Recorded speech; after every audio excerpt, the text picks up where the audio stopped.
My favourite sweet is Rolo chocolate. Meringue. Harry berries because they're tasty and you can use them as rings and then eat them. Gummy bears, and they're my favourite because they're gummy in all different colours. Cola bottles, and I like them because they're fizzy. It's going to have to be a flake because it's just ordinary milk chocolate and it's absolutely delicious. Second to honey, lollipop, love's gonna get you down. Second to honey, lollipop, love's gonna get you down. Say love, sweet love. So many sweet shops all over the UK have changed in many ways, and many people are being affected by these changes, in a good way, but also bad. But why do we have such an addiction to something so little?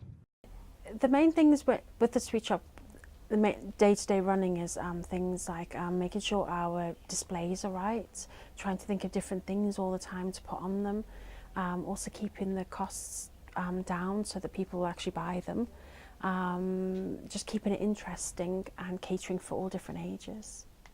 I do enjoy running a sweet shop. It is tiring.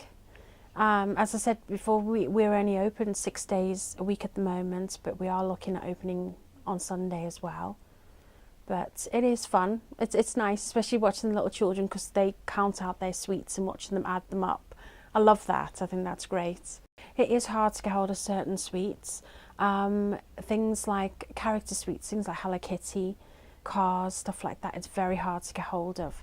The suppliers tend to give them to the bigger shops like Tesco's and Asda, Home and Bargain, places like that. Children in this era don't really understand the effects that sweets can have on your teeth. British researchers have found that over the past few years, there were more than 517,000 children with dental conditions. I think sweet treats are really important for children. If you tell somebody they can't eat something, you want it more, and I think it's doing it in a balanced way. So there's lots of ways we do that within school. When somebody wants to hold a cake sale, they have to book it with me, and I try and make sure there are no more than 2 a week. And again, that's part of our healthy schools. We can have sweets and cakes and things as part of a celebration, but we can't celebrate every day. We also do something called a Kit Kat break, and each year leader has Kit Kats and they meet with a group of their students. Every week a different group of students meet and they get a Kit Kat, and it's just a way of having a treat. Sports performers such as gymnasts have to think about their diets and the amount of sweets they eat to ensure that they achieve their goals. My coach does allow us to eat sweets but tries to encourage us to stay away from them, therefore I only have once a week a sweet day. I don't really have a favourite sweet in particular, but when I do have sweets I try and find sugar-free ones, and if I can't find them in local stores then I just don't have my sweet day for that week. Keeping a balanced diet is very important, and not many people realise how much it can affect your lifestyle. I don't really eat sweets very often. I have to have a good diet for dancing because you have to be fit to be able to have stamina to dance, and also just you need your energy as well, like carbohydrates and stuff.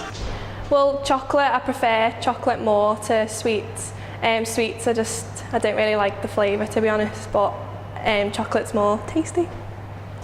I don't really eat them that often. I have about 2 chocolate bars a day, that's it really.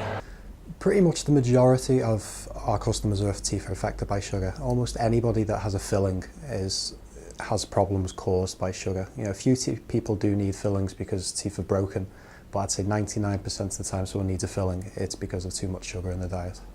Probably a lot of children that go to the dentist,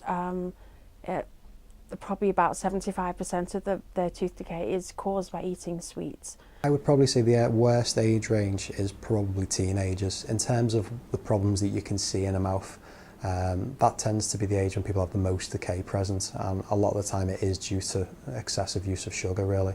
The worst sweets for your teeth are probably things like toffees and things, as you describe as sweets, things like Starburst, Skittles, anything that's really sticky that's going to cling to your teeth. Although sweets have changed in many ways, people still enjoy them as much as ever. Even though many people need to keep a healthy diet, a sneaky treat every now and then won't harm you. Dentists allow you to treat yourself, but you should take care of your teeth as well as your hunger. How many sweets people eat is a real personal choice. From a dentist's point of view, obviously the less sweets that you're eating, the less problems that you're going to have. All dentists can do is give a realistic view of what you're going to eat and what problems they're going to cause. But to give a limit on something, it's a personal choice. Basically, the more things that are sweet that you eat, the more problems you're going to have, and it's up to you to decide what choices you make.